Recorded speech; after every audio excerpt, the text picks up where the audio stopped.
It's been a while, hasn't it?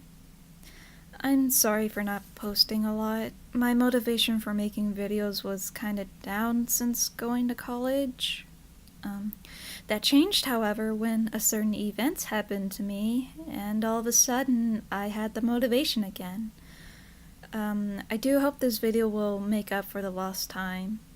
Also, slight warning, there will be mentions of blood, open wounds, and going into shock.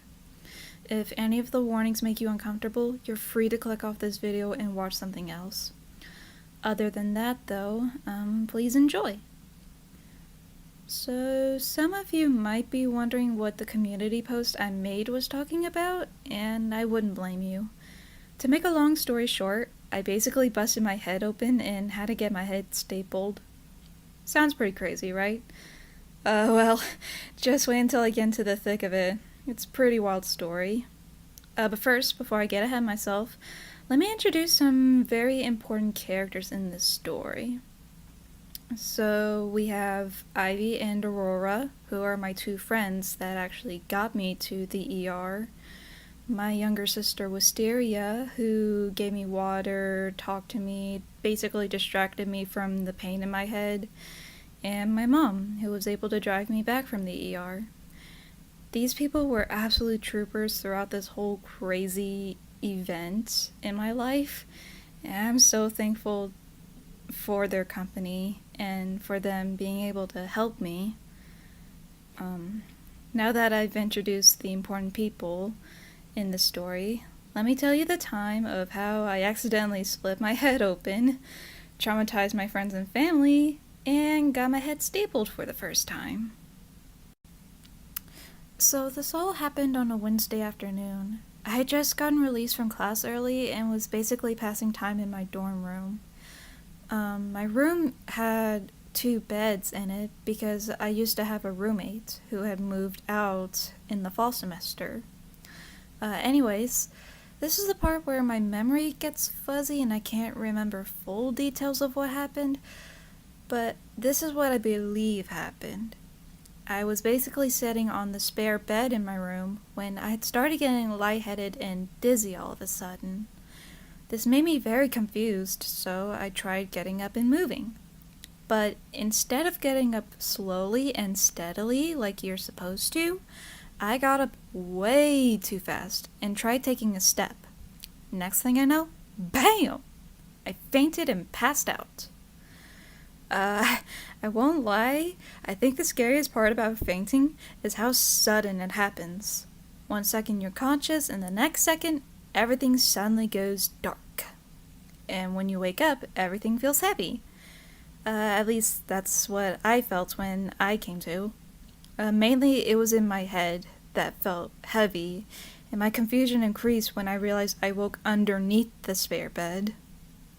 I slowly crawled out from under the bed and noticed that there's a little blood splotch on the floor. I look down and see there's blood all over my shirt and a little blood on my sweatpants, which makes me freeze and take a moment to feel around my head. And when I pull it back, there's blood all over my fingers. It was at that moment I realized I may or may not have hit my head on the bed frame, which, mind you, is made of metal. I audibly say at that moment, "Oh shit!" I get up and went to the bathroom, straight there, to see if I can see the wound, and when I couldn't see it and assumed the wound is on the back of my head, I hurry back to my room and start frantically texting my group of friends for help. Now this is the part where Ivy and Aurora come in. Aurora sees my messages and immediately asks me where I am and tells me that she and Ivy are coming over to help. While I'm waiting for them, the shock that this is actually happening kicks in, and not only do I start freaking out, I also start crying. I don't even move from my spot on the floor. I was too scared to do anything.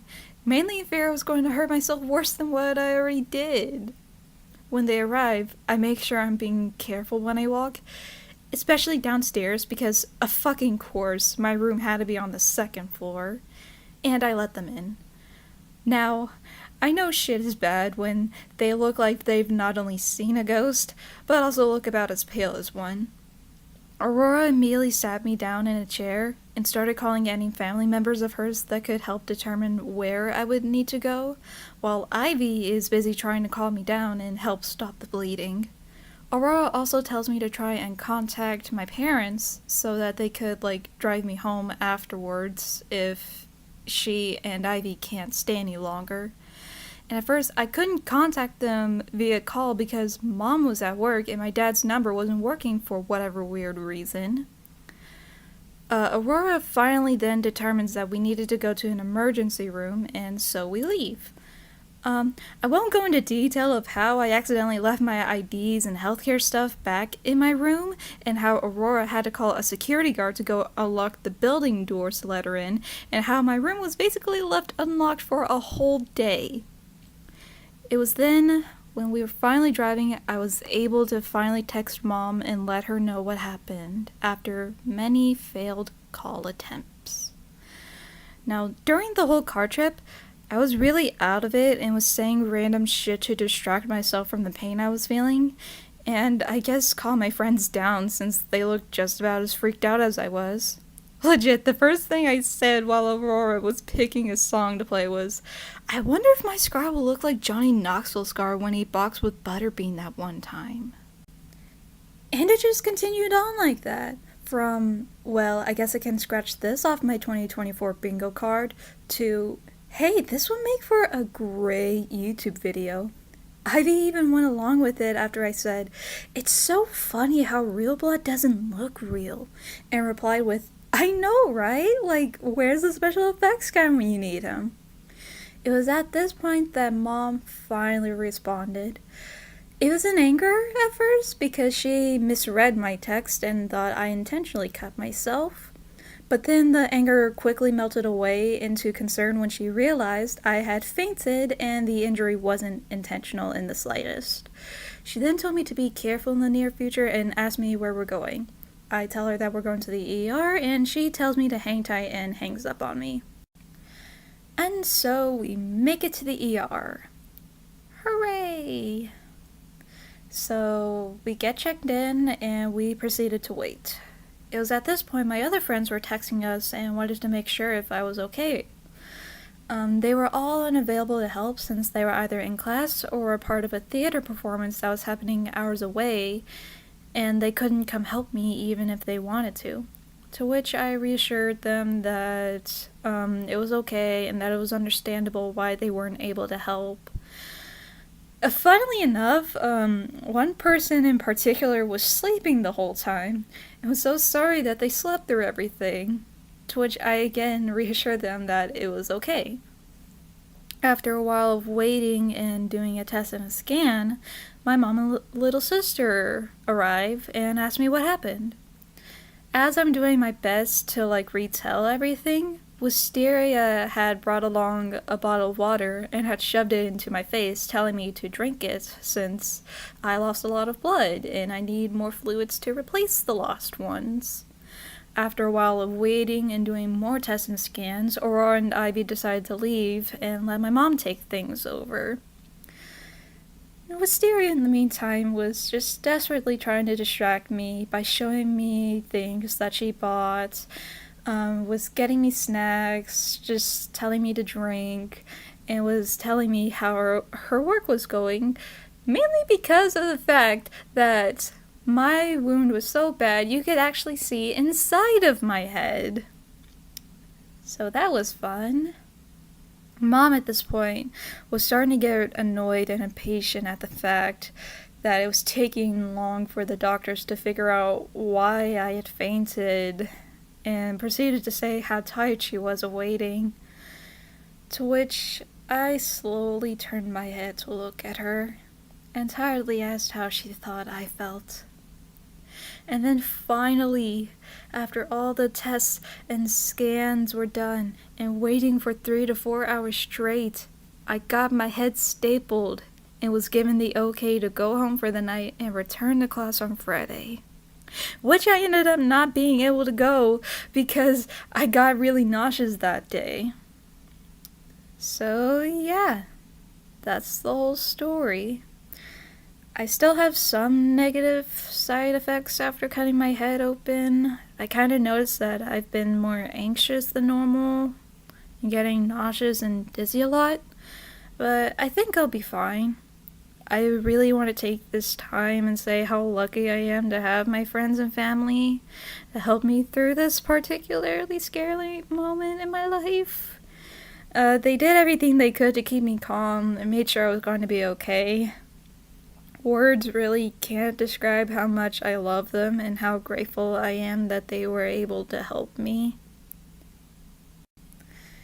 Anyways, that's pretty much it. Please make sure you take good care of your body, whether that be by drinking enough water or eating enough food.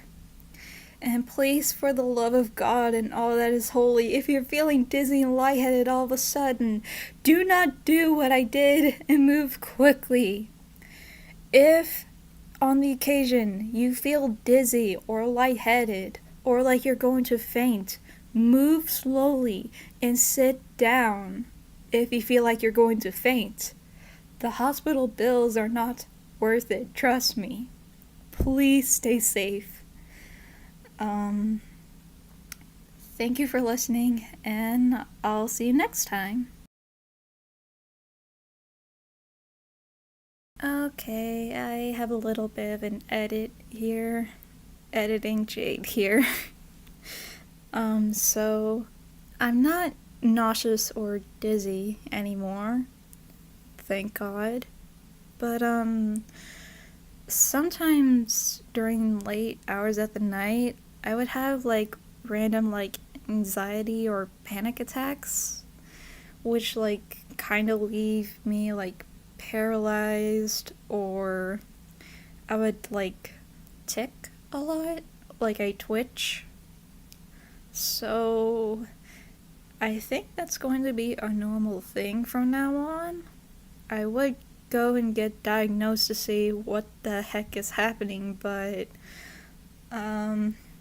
I recently got to see like the hospital bills for it, and even with the healthcare, it was really expensive. And as much as I would love to get diagnosed to see what's wrong, I don't know if I'm gonna even be able to have enough money for it. So for now, I can just deal with it because it doesn't happen as often. It just happens once in a while, so I don't really need to worry too much about it, I guess. Just a little, like, thing to, like, update. Anyways, I'll leave you guys be for now. I'll let you go. Thank you for listening once again. I'm not really used to making videos like this. This is the first time I've decided to, like, make a Storytime video. So, yeah. I'm so sorry, this is awkward. I don't really have anything written for this last part, but, like, it's fine. I'm sure it'll be fine. Anyways, like I said, thank you for listening, and, yeah, I'll see you next time. Bye, guys. Please stay safe.